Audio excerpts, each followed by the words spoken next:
Hey, Tony, you know it's Black History Month, right? Yes. Happy Black History Month to you. Yeah. You know, Black History, the celebration of the achievement of Black people in all industries, all avenues, all walks of life, right? Yeah. I'm noble enough to really show appreciation and recognize all the people that paved the way for me to have the opportunity to stand here right now and talk to you. People you may know, such as Ron Simmons. You know what? How about I even shout out my friends that made Black history, you know, like a Kofi Kingston.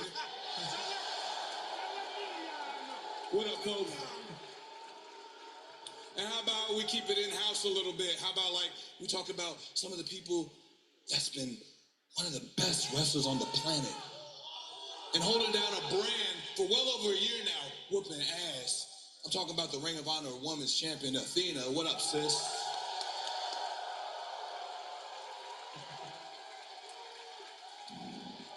And very soon, we're going to add another name to that list, right? Whose house?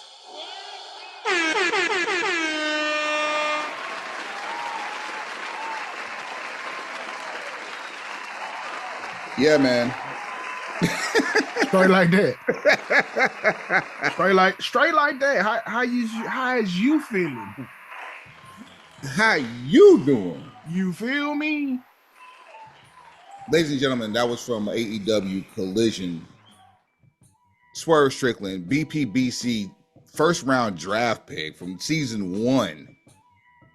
And that's from February the 3rd, I believe, of earlier this month. Today is Friday, February the 16th. Year of our Lord.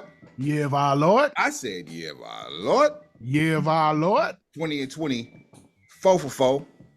Would you like fries with that, sir? Absolutely. Diet aside, I need something spicy. I need something with some jerk, something with some seasoning from the motherland, maybe some cracked black pepper. I just need something savory, robust, something that will lead me to say, you don't have this in the spirit of Black History Month. Let the church say. Wait, it's dipping sauce for your nuggets, sir? Pause. Oh, I forgot the dipping sauce. You can never forget the sauce. The sauce is what makes us. Pause. Yes. Actually, that's true in numerous lights. Yes, chef's choice on the dipping sauce. Now, Szechuan. Ooh, you can't go wrong with a little of that. So that's history. Let the church say. Hey, man. Yes, sir. Yes, sir. Yes, sir. This is our Black History Month episode. We've switched up the format a little bit. We gave you in 226.5 a sneak peek of something that we're going to be doing for the majority of things going forward. Every once in a while, we'll give you a little extra sauce. But for this one here, we shouting out Mary, Mary. No place like home. It's your family around you. You're never alone. Rose and Pearl, what up, though? You know what I'm saying? Lester, what up, though? Brenda, man. Alvin, what up, though? Talk that talk. You know what I'm saying? Yeah. Mary. Can't forget about Sandra. You don't have 227 without Sandra screaming. Damn. Mary. Damn. I saw a picture not that long ago with Miss Jackie Harris. Harry. Jackie Harry. You're right. You're absolutely right. And Kim Whitley. When I tell you that they look like twins and twins, I can see it.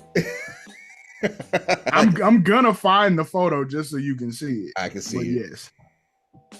Right on. Well, we're gonna have a little fun with this one here. Of course, as we do every episode. So that said, Suave, I'm putting 30 minutes on the clock. Here we go. And the time starts now. Time starts now. Where do we begin, Suave? Look, I'm gonna just Swerve Strickland getting active right now. Shout out to Swerve. There's a whole lot of black excellence at the top of cards right now. We got Moose as your TNA World Heavyweight Champion. We got Athena as your ROH Women's World Champion. We've got who else? We got the Tribal Chief Head of the Table, Universal Grand Champion. Look, and we're not gonna argue with you about Ancestry.com. Do your Googles and you'll understand why he's included. You know how these boats work. That's all I'm saying. Bolts and screws make the bicycle move. These are conversations that you don't want to have, but at the same time, you're already drawing lines in the sand, and you know which side we stand on. I don't care what my skin tone look like. Yeah. All of that though. Regardless, there's a whole lot of color at the top of these cards, and there's still room for improvement. Still room for improvement. Oh, always. But don't be mad because it's there. Be mad because you ain't good enough to be there with them. Because there's some people that was spicy that don't need to be there. And when it's time to get replaced, don't be trying to come back. Like, oh, I'm gonna give you one example. This past Wednesday on Dynamite. Okay. Swerve has come out and does what he always does. He cooks. Yes. But he's cooking with another person at the top of a card who has some of that ancestry in him. Samoa Joe is literally in his name. Your AEW World Champion, again, top of the card. You see the theme here? Right. Swerve comes out and cooks with Joe a little bit. Joe lets him cook. And then we have Mr. Participation Trophy himself, Hangnail. Oh my God. Come out. This is what's funny. Hangman Page is an affirmative action addition to this story. Like, he came out and championed why he does not deserve to be in the match by telling people Swerve doesn't need to be in the match for the same reason that he actually doesn't deserve to be in the match. Look, and that's the Ratchet Revolution that we're talking about. We'll be there. I don't know how that works, Swab, but how can you really know exactly how it works? The qualifications for why you don't belong somewhere and put yourself in place and then tell people why you should be there because you don't deserve to be there. Look, I digress. March 3rd. Or is it 2nd? I don't know. It's March 3rd. Sunday, March 3rd. Greensboro Coliseum. Catch Gang Green there. We'll be there in our BPBC attire. We'll be there looking real tourist-ish. We're also we'll never look like tourists, but we will stick out like a sore thumb. Just understand we'll be working. So if we look like geeks to you, sorry, we're on the clock. We'll definitely stick out like a sore thumb, but we never look like tourists. Yeah, we'll be on the clock. So there'll be people there looking way worse than us. I'm debating on whether we're gonna have to get some signs, but we'll have enough spirits over the weekend that we can make that the game time decision. If we make signs, they're getting confiscated at the door. I've learned my lesson. I'm good. How much longer are we going to see these lines drawn in the sand? Because it's going not just in AEW, it's happening in WWE. I don't watch TNA enough to know if that's going on over there, but I can only imagine. What are we looking like as far as that's concerned? I'm not going to go too deep into the weeds. Right. I did that in 226.5. This ain't that episode. It'll happen until you have more, I guess what we would term diversity in the room, not as talent, but as a part of the creative process, because the proper translation of wrestling jargon into urban culture is a very tedious and careful process. If you don't know the culture, yet you try to mimic what you see from social media, chances are you're going to hit the wall before you hit a lick. And there's some people who don't know what a lick is, and that's the whole point. You're going to hit the wall before you hit a lick. So let me ask you this. Okay. We have, to my knowledge, one executive in position of color. BPBC Gang himself, D'Lo Brown. Gang. If he is the only one, and we just happen to know that he's there only because of his screen time, from previous years ago, probably what, 3-4 years ago? Would you say that 3 or 4 years ago is the translation to what that got us to the point to where we actually know that he's an executive? Why don't we have more executives in those positions, in those rooms, as you say? Because the only other person I could think of in recent memory that's been in those rooms was Devon Dudley. It's a combination of things. It's more people who more people of that ilk in the room, more people of that ilk who want to be in the room, because as we've learned in certain situations, people of color and their experiences in the wrestling business kind of shy them away from continuing to deal with it once they've gotten to a certain point. And then there's also, it's not just people of color. It's not just people of color who have experience in the industry. It's adding all of those elements with also an element of youth who can translate modern day banter and jargon into a digestible formula for Gen Pop. New Day was able to do what they were doing because they were writing a lot of their own material. Words out of my mouth, because I was actually going to say the best person I can think of right now that stands any remote chance of even being back there in those conversations, Jason Jordan. I won't discount him because he's back there. He's somewhere in the mix back there. I don't know if he's actually at the table, but he's definitely in the room. But Big E deserves. Last time I read, he was kind of in an agent position. So like as an agent, and that's what I'm saying. So Devon is the same position that Jason Jordan is in now. Right. Big E I'm talking about the guy at the table.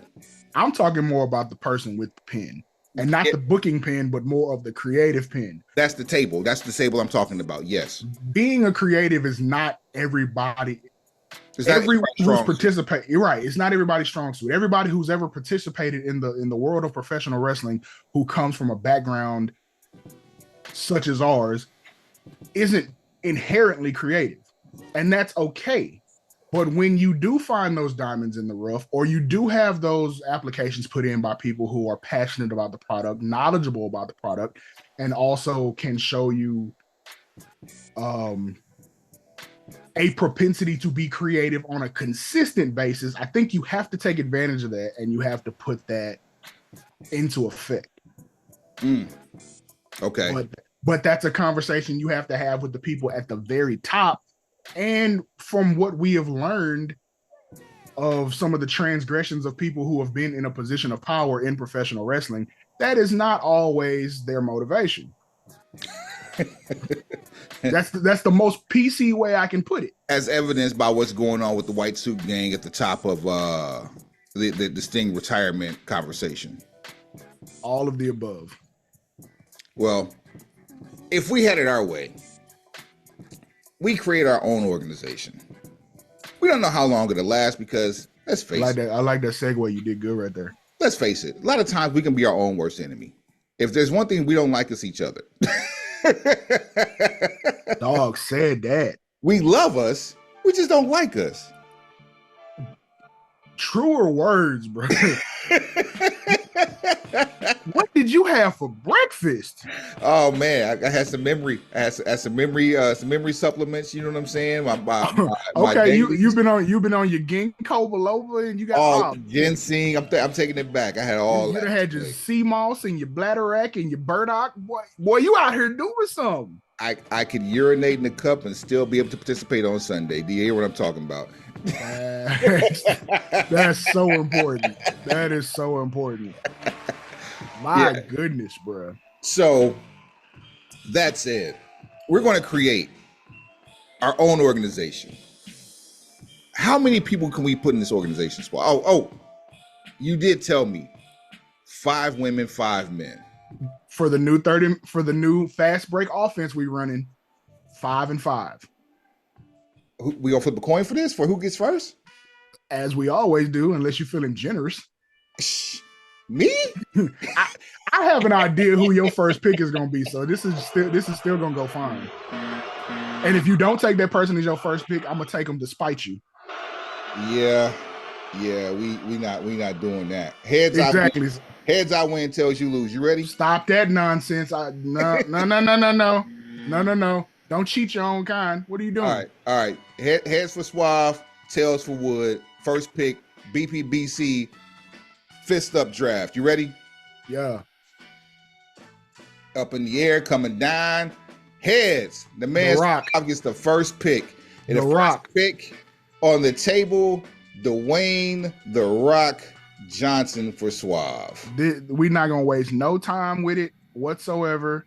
We are here for entertainment value, athleticism, and again, this is an all-time draft. All time. So at whatever point of their career you want to use this particular person at, you're more than welcome to. All timers. Your first pick, sir. My first pick, the only person that I would ever pick first in a draft like this, and long overdue, from Kansas City, Missouri, Hacksaw Butcher. Yeah, I knew what it was gonna be. Yeah, it's not a mystery.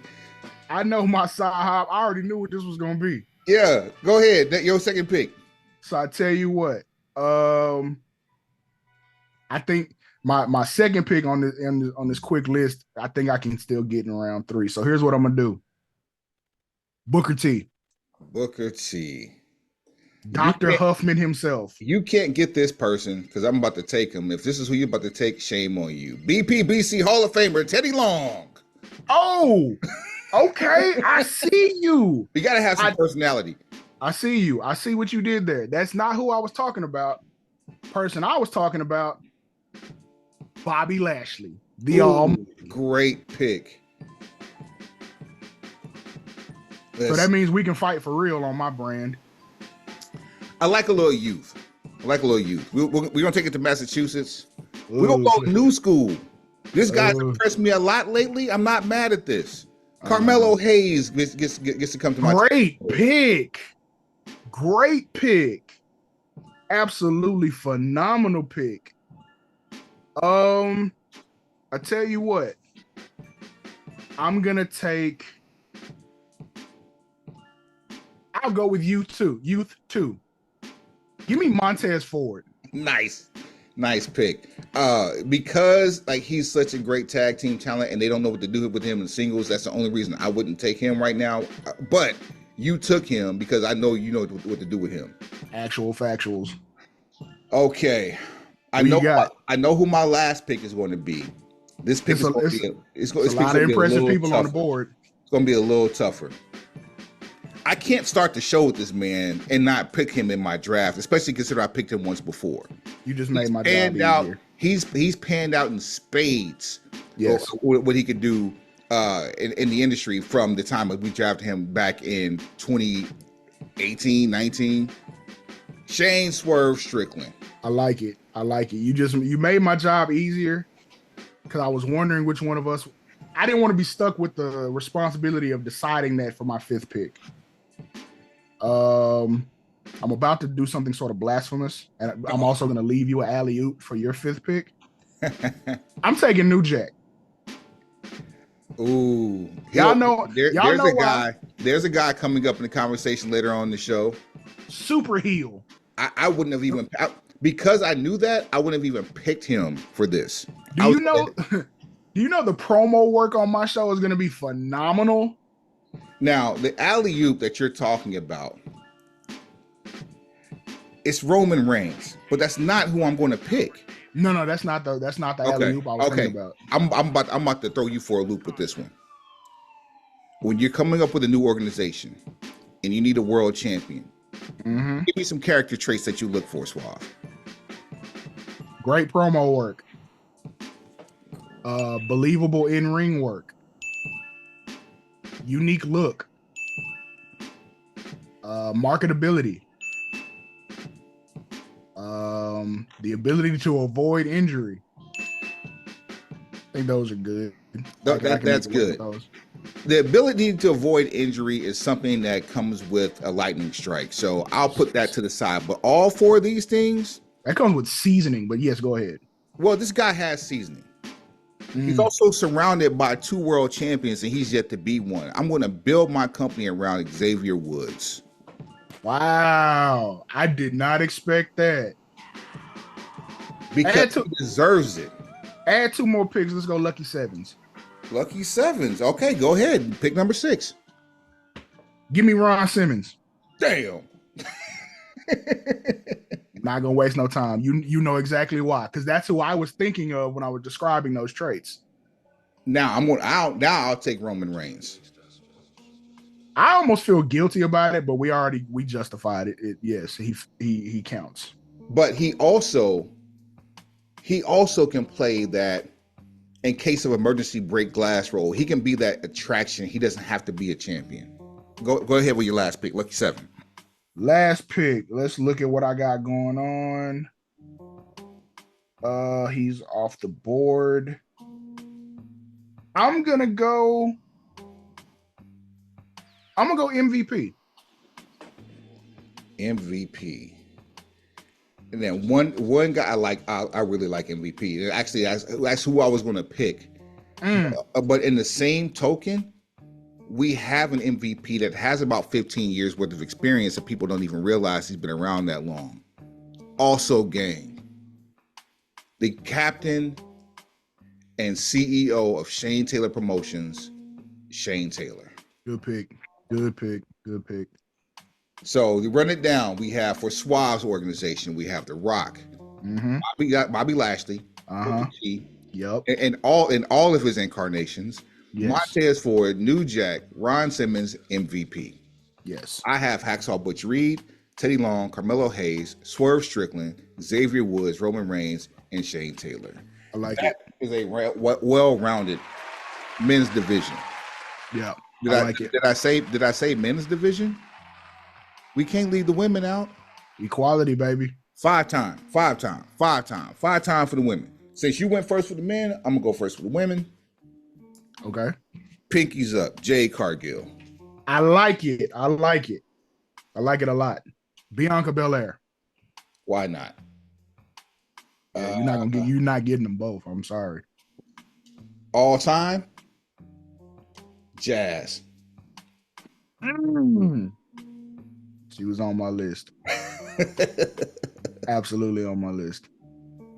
Give me Sasha Banks / Mercedes Moné. I'm just going to put Mercedes there.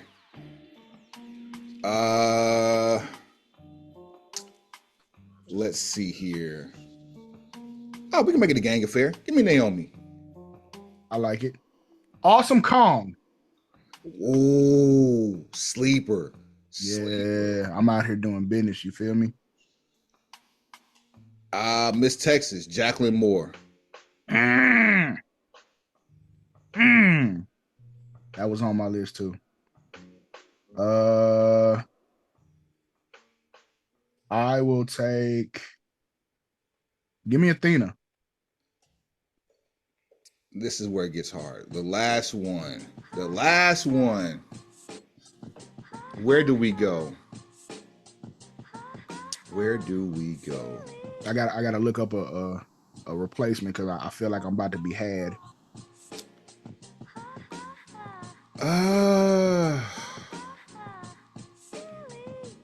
Who do I think is worthy of the conversation?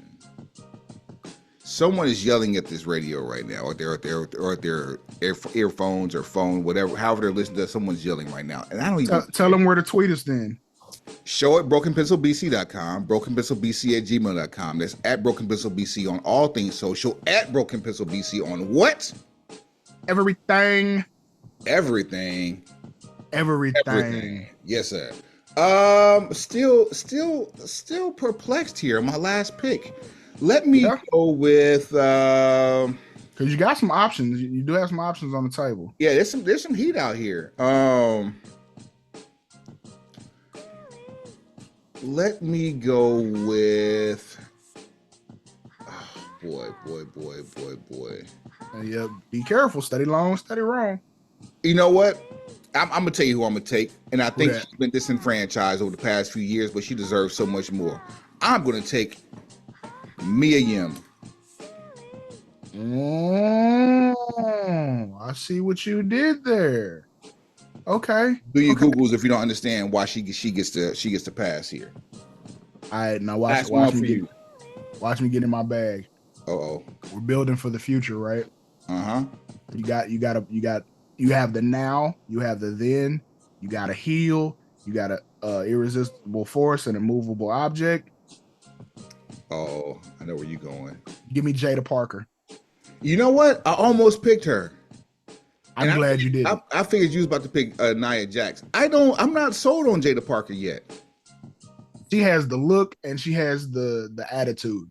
Everything else can come in time, and she has a lot of people that we can pull in to help coach. The intangibles, yes, sir. So for the women, Suave has Bianca Belair, Mercedes Moné.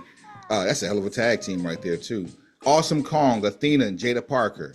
I have Jade Cargill, Jazz, Naomi, Jackie Moore, aka Miss Texas, and Mia Yim. We did that, Suave. I like it. Quick and easy, straight to the point. Shout out Willow Nightingale. Shout out to Kiera Hogan. Kiera Hogan's so underrated, list. Man. Absolutely, we're on my list. Queen Amanada, she's coming up. Absolutely. Suave, you mentioned New Jack earlier. I did. That's the homie. One Up Gang, rest in peace. Fly high. We had Jen Jack very stellar interview with New Jack, and he was in rare form. Yes. He became fans of us simply because we reached out to him. Again, shout out to Jen Jack. Yeah, the greatest alley-oop in BPBC history. Suave was able to pin New Jack's eulogy because, to paraphrase Jen Jack, what she got was the equivalent of putting raisins in a potato salad. My pen game is goated. I'll say that part. We have yet to do a BPBC Hall of Famer for 2024. Our first inductee, 2023, was Teddy Long. Facts. We'll probably do the full award show in the next couple episodes. Yep. Yeah. But definitely the 2024 BPBC Hall of Fame Award inductee this year goes to Jerome Young, aka New Jack. Bombs away.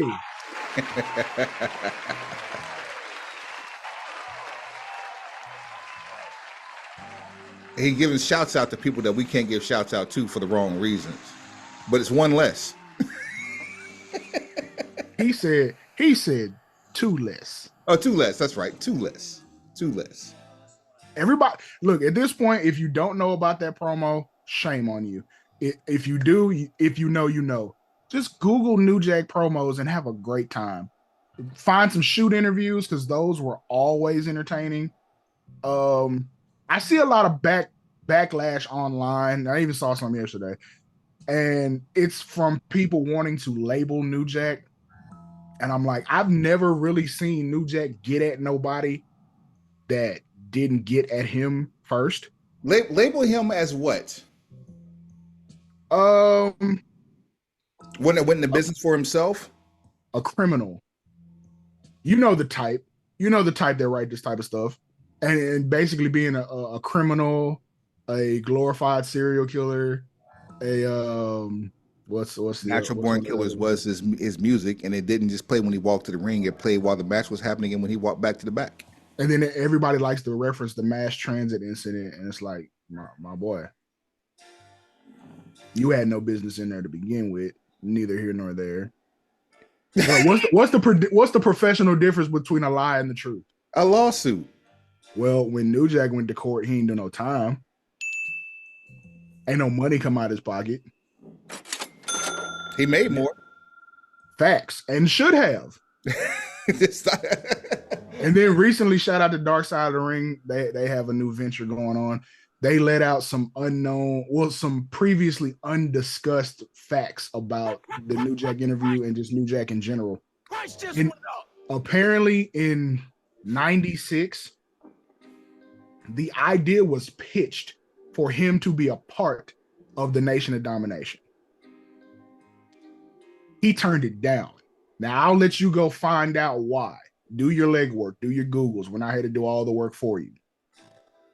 Who got his spot is amazing when you hear the story. I'm not going to spoil it for you. That too. I think the complexion of the 96 version would be astronomically different if he had accepted that role. It's the equivalent of music charts in the 90s looking at Nelly versus KRS-One. You're the top of your form, but you have two different crowds. One is way bigger than the other one.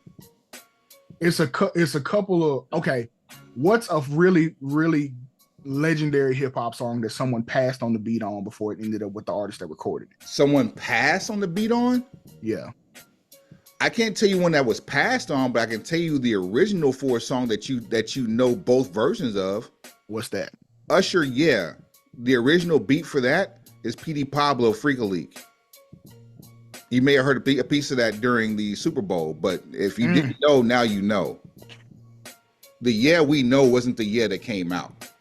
I did hear another interesting story about, Usher didn't even want to record that song.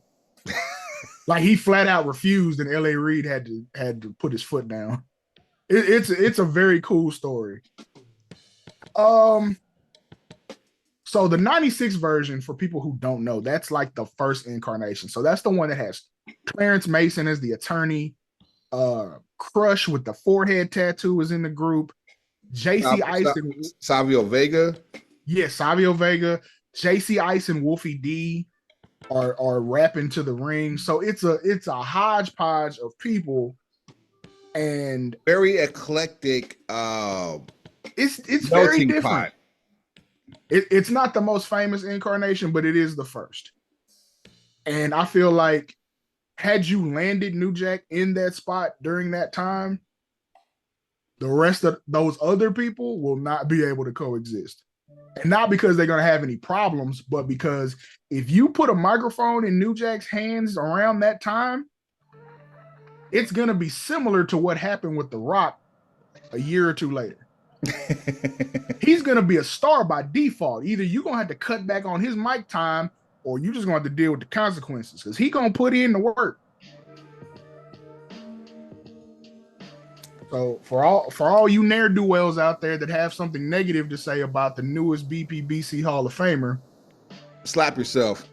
Twice. He's gang, and we got interviewed like one of his last, maybe two. I'm going to maybe go on a limb and be a little bit more liberal and say 3 interviews before his untimely passing. Right here.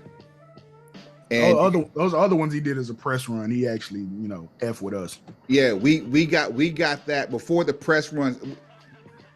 That's why we started the press run. I don't even know if you realize that.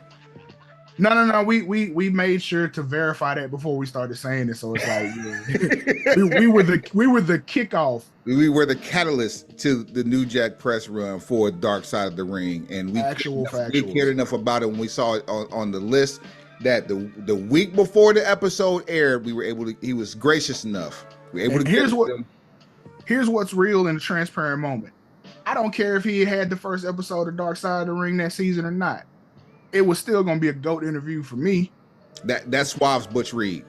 I'm willing to tell you all that the Attitude Era doesn't happen without his contributions and what was going on in ECW. He was the attitude. He was the attitude of the Attitude Era. All parts of it, and Mick Foley kind of attested to it as well. He was like, New Jack is diving off of everything. Like, I can't. Flying off the cell one time was enough. And he actually did it twice in the same match. That's another conversation. Get on Peacock and look up some of this old ECW stuff and see how outside he really was. Nah. Get on YouTube. It's way more outside on YouTube than it is on Peacock. Peacock is like that's the Disney version. If that's the case, you need to hit some message boards to see if you can't get some DVDs shipped. Yeah, you need time to go back and do some tape. You can't have none of mine though. I got the OGs. I got the old originals. Once again, show at brokenpistolbc.com, brokenpistolbc@gmail.com. That's at brokenpistolbc on all things social. At brokenpistolbc on what? Everything.